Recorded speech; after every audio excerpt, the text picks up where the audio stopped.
Hong Kong Direct is your weekly racing wrap full of news, views, previews, special guests and interviews as well. Coming up on today's show, it has been a dream start for French jockey Antoine Hamelin, a double at Sha Tin on the opening day and a winner at Happy Vale in his first visit midweek as well. Antoine, a special studio guest with us this afternoon, and a Champions Day preview of sorts still over a week away. We look ahead at some of the big guns who are out trialling ahead of that triple Group 1 header a week on Sunday. Hopefully to go one better in the QE2 Cup. Very warm welcome to the show. I'm Andrew Lejeune, joined in the studio by Tom Biddington, racing editor for the South China Morning Post, and Antoine Hamelin as well. And Antoine, well, thanks for coming in first and foremost. What a start. Couldn't have gone any better, really, could it? Yeah, great start. I'm really happy to that, and I hope to continue on this straight. Tom, it goes without saying, any jockey, where are you in the world, riding winners is important, but making a fast start here in Hong Kong when you're racing twice a week can be a big difference to having a successful career or not. It's absolutely crucial getting off to a fast start. It's about getting trainers and owners on board and seeing your ability. And the attributes Antoine's shown early, getting out of the gates quickly, establishing a position and being willing to take inside runs, it bodes very well for his future. Obviously, things are a little bit different at the moment, Antoine, not just in racing, but around the world. We're sitting here wearing the masks. I mean, how was it, the original decision to come here? I understand that all happened very quickly as well, with the situation changing, in days. Yeah, very quickly. The first day, maybe Thursday or Friday, my manager called me and he told me, you have opportunity to go into Hong Kong. Do you want go stay on the list? Yes, why not? I think it's good. Every time I cannot say no. And he called me 2 days later and he told me, okay, you take a quick decision. If you go into Hong Kong, you need to start in 3 hours to the airport. Wow. And because the airport closed next day, I said, okay, 1 minute for her. My girlfriend never knows that, and I did, okay. This is good. This is a decision, opportunity, and I need to go. And I take the plane. Because you've been here once before. You came, it was probably 8 or so years ago now. You came out in the Cup in Saint-Noir. So you had a little bit of experience. Was it ever in the back of your mind that you thought you would come back and ride, on a short or a long-term basis in the future? Yeah, but it's very different when I come back with summer. For the Hong Kong Cup is only for a day, and for the great day with the Hong Kong Cup, Hong Kong Mile, and now it's very different for the end of the season. Is for every week, and I think it's good. It's a good option for me. One part of your transition was having to spend 2 weeks in quarantine before being allowed to start riding. How was that, and how did you manage the isolation? The quarantine is not easy for me. It's not difficult, but it's a bad moment. I take that like a holidays for breathe a little bit because I have a hard season in France. It's difficult to take holidays in France, and I prepare my body and my head for start at the great performance. Did you find on that first day at Sha Tin that you just walked in, you sat down, and got on with the job, or did you walk around and have a chat with the other jockeys too? No, when I arrive at Sha Tin, I'm a little bit alone, and it's special with the virus because everybody need the place. I know nobody, and I try to do the best alone. And those first few rides at Sha Tin as well, didn't do a great deal, the first 3 or 4. And then did Mi Choi give you a lot of confidence? You went out on best for you. Did he give you the confidence that he was a winning chance? We don't speak with that before the race. He just tell me the order and what the horse is okay, and he would like a nice race like every turner, just cover not too far away. And but after, it's just a jockey job to know what do you do and what do you think is better for the horse. What was the feeling like getting your first win in Hong Kong? It's really good feeling, crazy.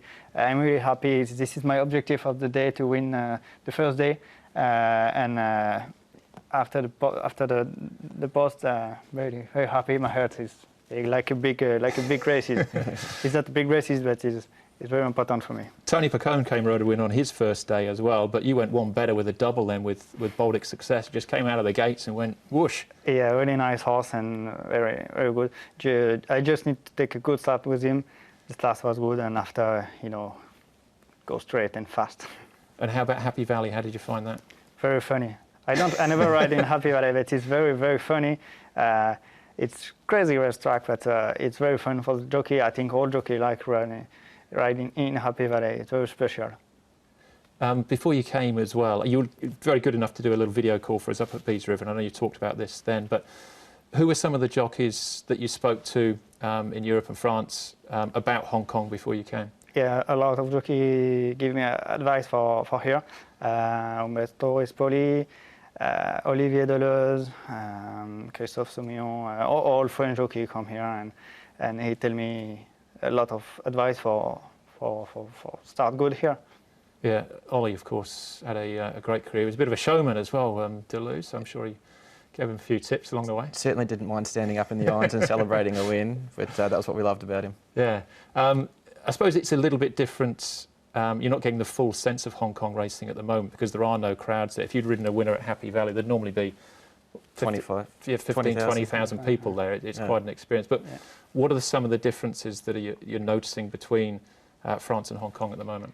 At the moment, not a lot of difference because the races is for no public, nobody can go in a racetrack, and it's not funny for the first winner for me. But I hope next time, maybe next season or at the end of the season, the public can come and celebrate a great winner. Yeah, it certainly makes a huge difference. What of the jockey situation now then, Tom, at the moment? Grant van Niekerk has recently left as well. Grant was having a good season, but he's moved on. There's an opportunity, and Antoine's obviously made a great start to make some ride some decent winners for the rest of the season. Yeah, the upheaval's been unprecedented this season, so we're left with a very short riding roster, but what it does create is opportunities, as you said. So with only Jerry Chow, the new apprentice, he'll start in May. That'll leave about 20 on the roster. Obviously with suspensions, with injuries, that'll create opportunities for people. So particularly for, say, Champions Day, that means all the local jockeys, potentially ones who wouldn't normally get Group 1 rides, they're out there for everyone. So prize money's not getting a cut, so that's good for the jockeys as well. They can continue to do their jobs and get well rewarded for it. So, good luck to them. Yeah, and we'll come back. You've got some rides on Champions Day, so we'll come back to that in a moment. As far as the jockeys' title race is concerned at the moment, though, it's just, again, it looks going to be a grandstand finish from here on in. Zach and Joe almost, 101 plays 100 after Zach's travel on Wednesday night. Yeah, it's going to be fantastic. It's going to go right down to the wire. There's still 3 months to go, but they just go neck and neck. Sunday was Joe's day. Wednesday night was Zach's. They're not going to give an inch. They're going to keep going, and hopefully it'll go right down to the wire. All right, there you go. Yeah, that's the Zach and Joe show continues on Sunday then at Sha Tin. We've still got plenty more to come here on Hong Kong Direct. We're looking ahead to Champions Day through our trial file. We'll also be looking ahead to the weekend action as well. It's split 5 on the turf and 5 on the all-weather on the weekend. One of the better races is on the dirt as well. We'll look at Antoine's rides as well. So all of that still to come here on Hong Kong Direct.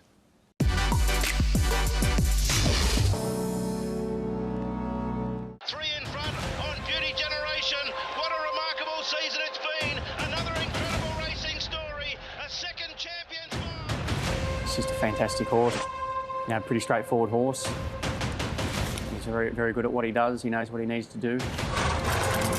He's definitely been the most consistent horse at that level that I've ridden in my career.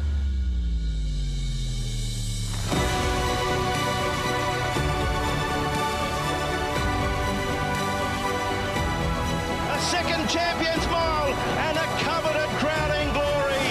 Beauty Generation.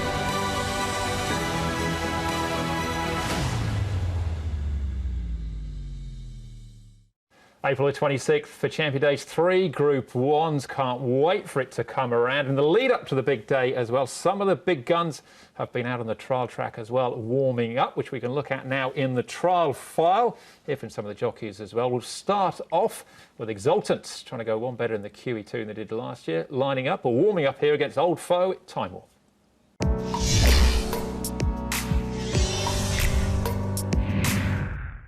Homeward bound at the 400 metres. The leader is Time Warp. Under pressure now, Prince of Frog thinking big there. Singapore Sling moving into the trial nicely. Exultant pushed out, and then came Elusive State and Generous Charity at the 200 metres. Time Warp still leads here on Exultant, coming with Elusive State. Singapore Sling thinking big. Time Warp, Exultant wearing him down on the outside. Exultant goes to the top, and Exultant beats Time Warp and Elusive State. He was good. He was really good. He jumped very smartly, as he always does. Traveled comfortable, and I just did not overuse him on the straight because I want to make sure that he's got plenty left. He has done very well at his last start. Probably done his very best. So I wanted to make sure that he doesn't overdo. Trial itself was fantastic, and I couldn't be any happier the way how he's going to the races. I would say it was a pass. His last trial, obviously, he tailed off on the dirty, couldn't get going at all, but he's just become really one-paced, and sort of gives the impression he's a little bit flat the last couple of months, but he's an honest horse and he always tries to give his best. And we've still got a little bit of time between now and the race, and the extra distance will help him as well, but yeah, he's becoming a bit of a hard ride at the moment. Heading to the 200 metres. Travelling strongly, Yi Chong Baby has really been cut loose now, slipped some leather and leads here 4 to 5 now. On Time to Celebrate, Glorious Dragon, Waikuku hitting the line nicely out wider, but Yi Chong Baby, too good for them, wins it by about 4. Time to Celebrate second from stablemate Waikuku, and close up fourth Glorious Dragon. He was normal. I wouldn't say it was an outstanding trial. He got at the back and then he ran home quite well. But I wouldn't say outstanding. I would say this trial should improve him a little bit more, and he should get him to where we want him to be. Coming down to the 200 metres, Athero, clear here by 6 or 7 on Hot King Prawn, DB Pin, Sparkling Dragon, Full of Beauty and Assimilate. But it's game, set and match here. Athero wins it by nearly 6. Obviously, he passed, so that's a good sign. He was just a bit sluggish from the gate again. Yeah, he's just a laid-back horse. I think it just takes him a little bit sometimes to switch back on, and hopefully after this trial that'll do it. Yeah, the middle and latter part of the stages of the trial were good, so I'm happy with him in that regard.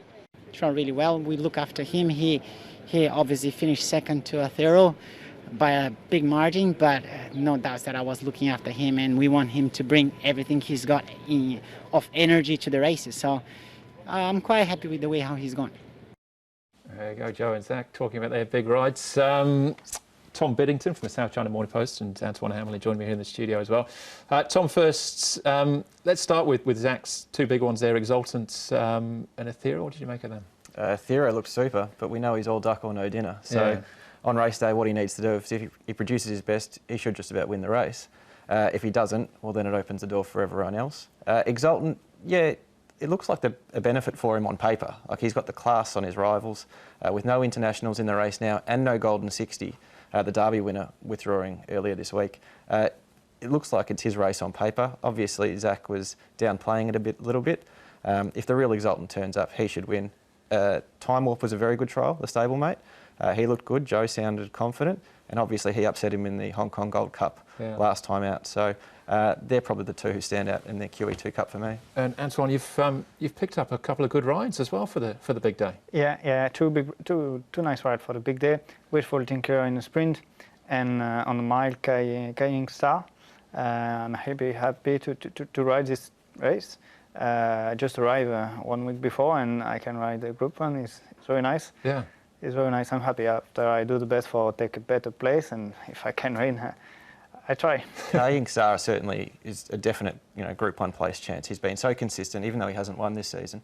He was only, half a length off Beauty Generation last start. He's always around the mark. He puts himself into the race, so he's definitely a chance of featuring in the prize money. Yeah, and Wishful Thinker coming back from the 1400 metres last time, and trained by Richard Gibson, so you won't have to be sorry about speaking English. At least you can speak French to Richard. Yeah, we speak French together.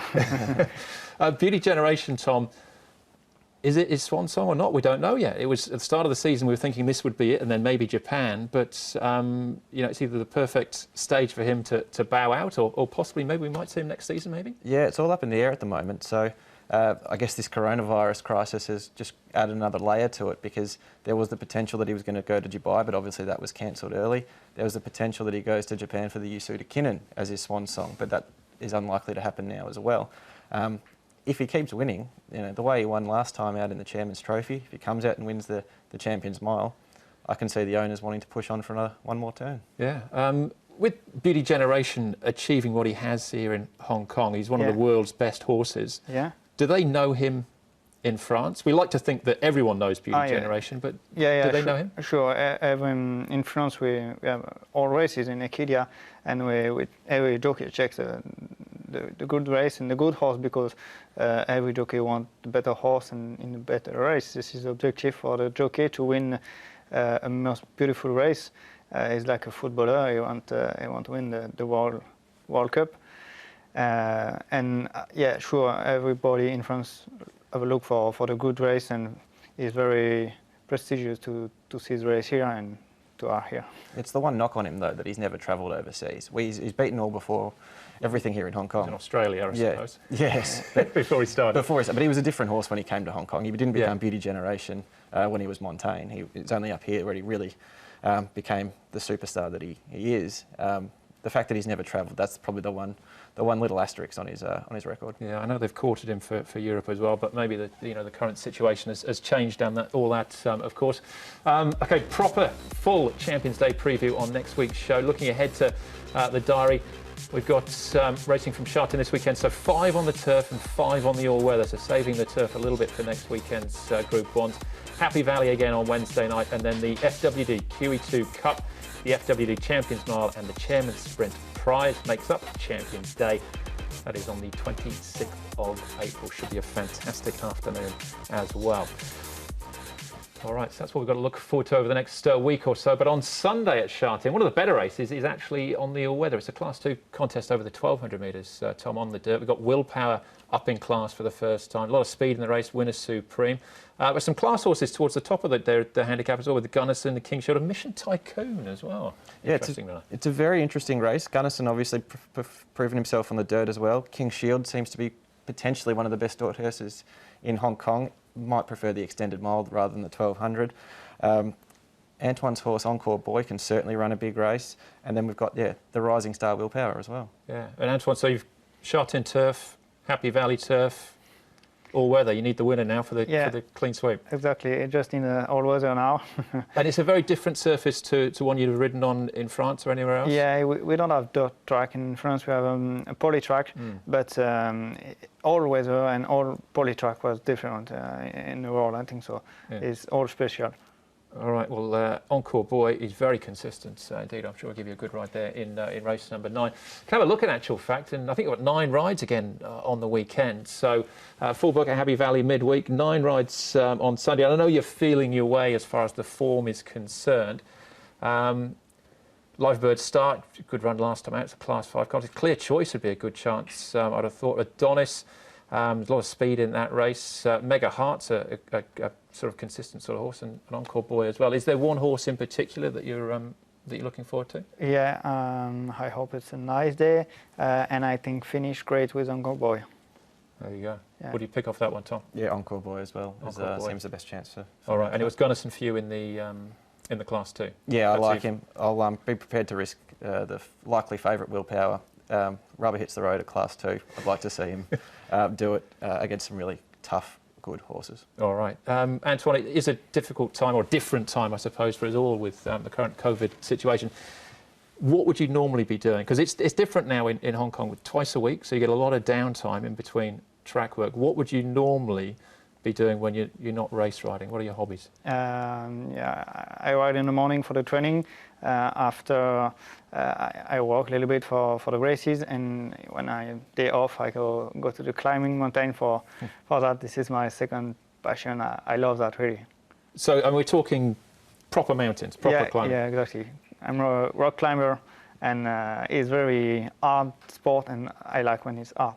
Yeah. Have we got any good climbing mountains here? Lots of hiking, isn't there? Lots of hiking. I imagine the indoor climbing's probably the best one, but you certainly won't catch me trying to do that. No. No. Well, so hopefully things get back to a little bit more normal, and you can get back to that as well. Have you thought down the track in terms of whether Hong Kong is you're here till the end of the season? Are you thinking about next season as well already? I don't know for the moment. We will see. We will see if the trainer was happy, the Hong Kong Jockey Club was happy also of me. Me too, but why not? We never know. We will see at the end of July, and I hope continue at this moment. I'm stay focused for the next race. Yeah, well, I'd say the Jockey Club are quite happy. I'd say trainers, owners, and punters are probably quite happy as well, Tom. At this They're stage. definitely very happy. Internally at the Jockey Club, couldn't speak higher more highly of Antoine, and certainly from the trainers and owners' perspective, he's getting the job done. So I think he'll be a fan favourite very soon. Excellent. Well, thank you, Tom. Thank you, Antoine, as well. Good luck this weekend. Good luck for Champions Day as well. Thanks for coming. And we're going to leave you this week with, unfortunately, there's no international horses coming next weekend, but we'll leave you with last year's FWD QE2 Cup, which, of course, was a win for Win Bright. Can Exultant go one better next weekend? We will find out. We'll leave you with this, and hopefully you can join us again on Sunday. We'll bring all the action from Hong Kong direct to you. Time Warp charging towards the halfway point. He leads by 2 lengths over Glorious Forever second. Pakistan Stars had a lovely run third, likewise Furore fourth. Win Bright on the inside of Dark Dream. Waikuku's done it tough. A length and a half to Donoso, who's on the inside of Lee's Grasher. She's got clear galloping room now. Trailed then by the favourite Exultant, followed by Deirdre. Eminence under the stick as they slide down the side at the 600. Passed by Eagle Way. Running to the turn in the FWD QE2 Cup, and the leader Time Warp. Only a neck to Little Bro Bag, which is Glorious Forever. Pakistan Star sweating on her own. He gets the gap. Furore, Dark Dream, then Win Bright starting to wind up. Further out, Lee's Grasher and Exultant. Glorious Forever took over from Time Warp. Pakistan Star darting through. Then Win Bright, Exultant, Lee's Grasher wider out. Pakistan Star narrowly. Win Bright, Glorious Forever. Pakistan Star, Win Bright goes to him. Win Bright is roaring away. Japan do it again. Win Bright from Exultant and Lee's Grasher.